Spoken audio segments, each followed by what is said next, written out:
उनके पास ये मौका है अपनी बातों को रखने का। मैं पुनः दोहराता हूँ, जो सही है, जो निर्दोष है, उन्हें किसी बात से डरने की जरूरत नहीं है। और मुझे लगता है कल ये मौका है उनके पास जाकर अपना पक्ष रखने का। निर्दोष हैं तो अपनी बातों को, यही उचित मंच है जहाँ पे वो रख सकते हैं। इस विषय को लेकर एक विस्तृत प्रेस वार्ता आप सबके साथ करूंगा, क्योंकि इससे पूर्व ये जानकारी मुझे लगता है लोक जनशक्ति पार्टी रामविलास और मैंने खुद ही आप लोग के साथ कुछ समय पूर्व साझा की थी कि कैसे बिहार सरकार प्रयास कर रही है बिजली की दरों को बढ़ाने का। और मुख्यमंत्री जी का वो बयान, हम लोग की प्रेस वार्ता के बाद मुख्यमंत्री जी का ये बयान आया था। एक कार्यक्रम के दौरान मुख्यमंत्री जी ने कहा था कि बिजली के बिल कम तो नहीं होंगे। आप लोग को पता है कितनी महंगी बिजली खरीदते हैं हम, ये उन्हीं का ही बयान था, मुख्यमंत्री नीतीश कुमार जी का। तो जो मुख्यमंत्री इस बात को स्वीकार करते हैं कि वो महंगी दरों पर बिजली खरीदते हैं और उसको महंगा बेचते हैं बनिस्बत बाकी राज्यों के, तो ये दर्शाता है कि किस तरीके से इनके पास बिहार और बिहारियों को किसी भी तरीके की रियायत देने की कम से कम कोई योजना इनके पास नहीं है। यही वो सरकार है जिसने आज से, और मुख्यमंत्री नीतीश कुमार जी ने कल, ये तमाम बातें और विस्तार से आप लोग के साथ साझा करूंगा। ये एक प्रेस रिपोर्ट आज से लगभग 1 साल पहले की 16/2/2022 की ये प्रेस रिपोर्ट है, जहां पर बिजली महंगी करने की बजाय नुकसान को कम करें कंपनी। ये सरकार के द्वारा कहा गया था कि नुकसान को कैसे कम किया जा सकता है। पिछले 1 साल में इन कंपनियों ने क्या किया नुकसान को कम करने के लिए, और इनके मंत्रियों ने, इनके नेताओं ने क्या किया भैया, इनके अधिकारियों ने क्या किया। हजारों करोड़ की जो कंपनियां हैं, कि भाई क्या इन लोगों ने प्रयास किए कि बिजली के दाम कम किए जा सकें ताकि बिहार और बिहारियों को थोड़ी सी रियायत मिल सके।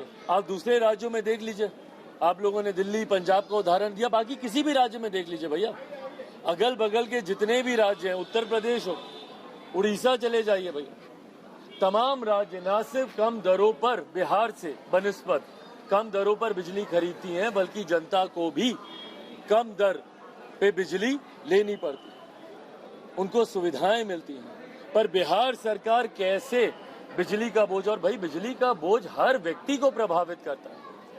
ऐसे में हम लोगों ने कुछ समय पहले ही ये आशंका आप सबके सामने जाहिर की थी कि सरकार बिजली के दरों में बढ़ोतरी करने का प्रयास कर रही है, योजना बना रही है, और ये परिणाम आज सामने आ गया।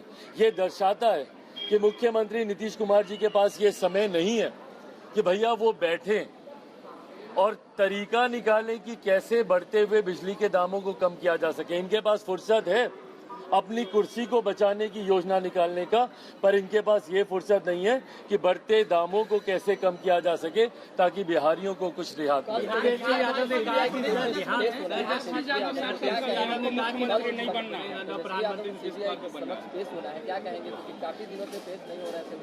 भाई जाएं, पेश हों, अच्छी बात है। मतलब उनके पास ये मौका है अपनी बातों को रखने का। मैं पुनः दोहराता हूँ, जो सही है, जो निर्दोष है, उन्हें किसी बात से डरने की जरूरत नहीं है। और मुझे लगता है कल ये मौका है उनके पास जाकर अपना पक्ष रखने का। निर्दोष हैं तो अपनी बातों को, यही उचित मंच है जहाँ पे वो रख सकते। अच्छी बात है भैया, सीएम नहीं बनना चाहते, पीएम नहीं बनना चाहते, तो लड़ाई किस बात की चल रही है। महागठबंधन में रह रहकर जो दरारें सामने आती हैं, ये महत्वाकांक्षाओं की लड़ाई है ना भाई। ये बात कहकर आप इस बात से पल्ला झाड़ लें, ऐसा होगा नहीं, क्योंकि आप लोगों के बर्ताव में, कार्यशैली में ये बात नहीं दिखती। बार बार महागठबंधन के भीतर एक वर्चस्व की लड़ाई देखने को मिलती है। जो सीएम नहीं है वो सीएम बनने का प्रयास करते हैं, और जो सीएम है वो कैसे मौजूदा प्रधानमंत्री के सामने विपक्ष की तरफ से पीएम के दावेदार बन जाए। पर बहरहाल ना मुझे इस बात से कोई फर्क पड़ता है, ना मेरे लिए प्राथमिकता है। इसमें बिहार और बिहारी पिसते हैं, ये मेरी चिंता हमेशा से रही है। तरफ से सबसे पहले उन्हें ढेर सारी बधाई ढेर सारी शुभकामनाएं भाजपा के नए प्रदेश अध्यक्ष सम्राट चौधरी जी को। मेरे व्यक्तिगत उनसे बहुत खूबसूरत संबंध रहे हैं।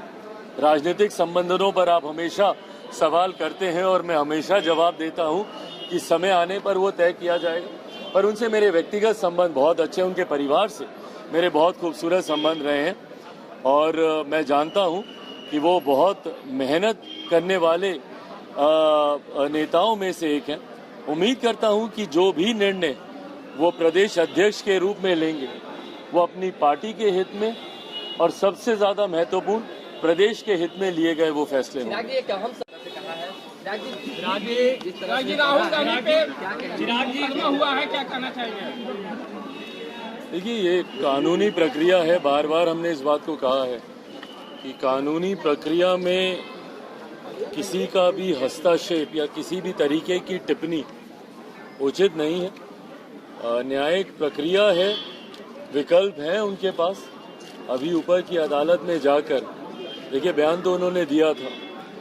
अब न्यायालय ने इस बयान को के ऊपर जिस तरीके से सजा सुनाई है, अब उसके खिलाफ ये ऊपरी अदालत में जाते हैं नहीं जाते हैं, पर मुझे लगता है कि जो भी उचित होगा ऊपर की अदालत भी उसी हिसाब से अपना आदेश देगी। महागठबंधन ने पैदल मार्च निकाला है, राहुल गांधी को लेकर महागठबंधन ने पैदल मार्च निकाला है सड़क से सदन तक।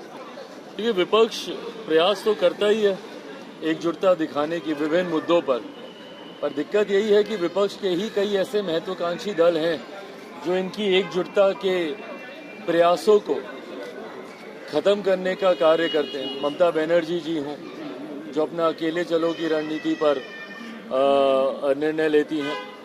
बहरहाल, विपक्ष के ये प्रयास कितने कामयाब होते हैं नहीं होते हैं ये तो आने वाला वक्त ही बताएगा। पर हाँ, कुछ ऐसे विषय हैं जो कि कानून से जुड़े हुए होते हैं, उसमें मुझे नहीं लगता कि बहुत ज्यादा हस्तक्षेप करने से कोई लाभ किसी को मिलता है।